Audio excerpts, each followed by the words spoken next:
Hi everybody, this is D, and I wanted to go over the 5-on-5 gameplay that we were able to test out via the demo for 2K18. Now, is the game worth the hype? Has the gameplay changed that much? You're going to see that we've definitely had some improvements on the offensive end and as far as the way the players feel, but there's still work to do on the defensive end. So during this review, you're going to see plays in regular motion and in slow motion. And I will tell you this, you can absolutely get a good feel for how the 5-on-5 gameplay will be in regular games via 2KU. So here we go. So you watch this first play here, what you're going to see is the feel is definitely the best it's ever been offensively. The players feel lighter. The spin moves are quicker. They're no longer in slow motion. When the players throw up fakes, they are actually up on their toes. There's another quick spin without losing the ball. You will lose the ball every now and then, like in real life, if you spin into congestion,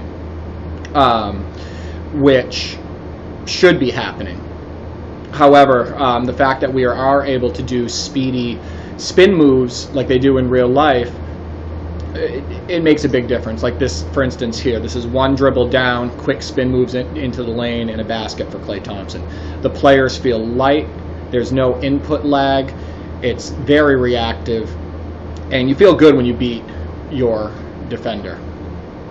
Here's another instance here of how the shooting on the move has even improved. If you look, there's no longer the slow motion animations that plagued 2K17 and absolutely plagued 2K16 as well. The other good thing too, as you notice there, is I didn't get bumped off of my spot. As in, the excessive bumping on the NBA 2K17 was brutal. We'd have to literally turn the body up sensitivity to 0. Biggest thing again is how light the players feel. If you look at that move by Steph Curry, it looks amazing. It feels amazing, and no longer do I feel the canned animations. I feel in complete control. There you go. There's and this is me playing with the Warriors, by the way. This is Klay Thompson getting up on his toes, going into a quick crossover, immediately into a step back, as quick as he would do it in real life. Defender didn't have a chance to get back because of the space that was created on the original move. Same here with Durant, quick step back into a crossover, getting to the hoop. Now I do believe that 2KU is probably on Pro during this, during the time we're able to use it. But you can still get a feel for how light the players are, how they feel. It's really enjoyable to play on offense. There's another perfect example. I want you to see this in slow motion. No excessive bumping. I was able to get the guy on my side. He rides me to the hoop just like in real life, and I'm able to finish strong. In 2K17, that is 100% a bump. You're getting bumped off of that spot, and you're going to have to, you'll be in a staggering animation for a moment. This is showing players running the lane. Another improvement that I noticed is players filling their lanes properly instead of going out to the three-point line. So if you watch here, you're going to see there's Thompson to Curry, and instead of Draymond Green filtering out to that corner, which they do in 2K17, he fills his lane. Here's another example.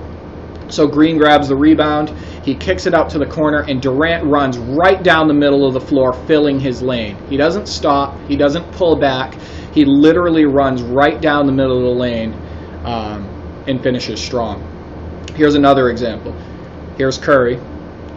Curry down the middle of the lane, and Draymond Green fills that left lane perfectly. Watch Draymond Green. You know for a matter of fact that Draymond Green would have filtered out to the three-point line. He would have ran right out to that corner in 2K17. Another thing that's improved is the protected shots. If you look at this shot right here by Durant, I have enough space to shoot it. In 2K17, he's flailing back and bricking this shot. But it looks like this is another big improvement 2K18 recognizes that these players can get these shots off with a guy in their face. Here's a height advantage for Klay Thompson, or a shot advantage for Klay Thompson, and he's able to just get that shot right off. There's another one that would have been a protected shot right there for Kevin Durant. So protected shots are no longer an issue. Passing. So I'm not seeing floaty passes anymore. It looks like they removed those deathly slow passes that would be picked off. So I'm passing around the perimeter here. They're passing like all of us were taught when we were young, with force. They're putting speed on those passes. So that's definitely another improvement. Now here's the biggest problem. So we're going to get into a con here. Watch the defense of Steph Curry. This was a big problem in 2K17. He's not being user controlled here. There is no reason for him to be in the paint here. He's not picked initially. He's literally just standing in the paint. Here it is again. Watch Thomas and watch Curry. They absolutely need to fix this defense. This happens all of the time, and this will happen when we get into regular 5-on-5 gameplay when the game is released. Here's another situation. So watch Curry. He's just sitting in the paint. There's no reason that the ball is basically at the top of the key. There's no reason for him to be on like help side, and literally Thomas gets completely wide open because Curry's just sitting in the paint. This is a huge problem in 2K17. Here's another one. This bothered me a lot, and this was another problem with 2K17. Watch Tristan Thompson. He's programmed to guard Pachulia there. He is not programmed to recognize the guy that's right in front of him, so he literally just lets Curry go by. And there's another one. So watch Kevin Love not reacting to Draymond Green. He's literally, and it's because Tristan Thompson gets lost. So Tristan Thompson lets Pachulia waltz right into the lane. This is a huge problem, and it happens a lot. And here's another gap in the defense that they really need to improve. Watch how easy some of these pick and rolls are. So I do get by Thomas, but Love shouldn't have been that deep into the wing. He shouldn't have been, look, that's not even the direction Curry was heading, and he just gets completely behind the play. The pick and rolls were too easy in 2K17. It looks like they're going to be a little bit too easy again. Here I call for the pick, and I drop it down to Draymond Green, but watch Kevin Love get behind Green. Like, why? There's no reason. Now, Kevin Love isn't a superior defender anyway, but that is not acceptable. So here's Klay Thompson, and the reason I'm doing this is the only thing I'm going to touch on graphically. Some of the body types look pretty good, like on Klay Thompson, on Kevin Durant. That looks fantastic for Kevin Durant. But some of them are just off. LeBron looks a little better, but he's missing muscle. None of the players have traps, as in there's a straight line from shoulder to shoulder, so none of them apparently work out their traps. Isaiah Thomas is a rugged guy. He's muscly. He's a big guy, and he looks extremely thin. Curry looks good. Kevin Love looks like he has the same exact body type as Durant. So what I'm thinking is there's only maybe 3 body types in this game. They definitely could have improved on the players looking more like athletes.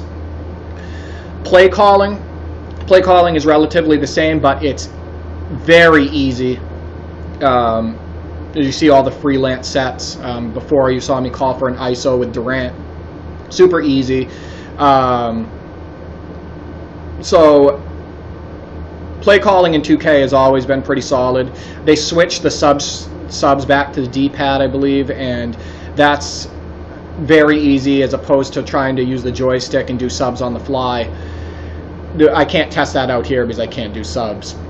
You'll see the play through, so if you choose an icon, so like Klay Thompson or Kevin Durant, I can choose their icon and I can select a numerous amount of plays for them. Smart plays, they seem to work really well in this game. The players go right into their motion. One of my problems with 2K17 is it seemed like the players took a little bit too long to get into the motion once the play was called. That's me calling for a zone defense and everybody getting into it really fast. So in conclusion, they really need to, as good as the offense feels, they really have to hone in on that defensive aspect, because it only feels good when you do the offensive move to create space. You don't want to be given space. You want to have a good fast break where it feels like you beat the defense as opposed to the defense moving out of your way. So they definitely need to improve on those aspects. But the players feel light, the protected shots are fixed, the animations don't feel canned. Just the offensive game, the passing is better, the offensive game feels much improved. But I still expect more on the defensive end. So hopefully by release, or maybe one patch in, it will feel a little bit better. 2K17 patching system was not favorable. In fact, the patches made the game feel heavy. It made it didn't fix the problems that the patch notes said that they would fix. So I'm hoping that the patching in 2K18 is not only less, but that it actually works. So if you like this review, please give me a like and subscribe, and feel free to ask questions or leave comments in the comment section. Have a good day.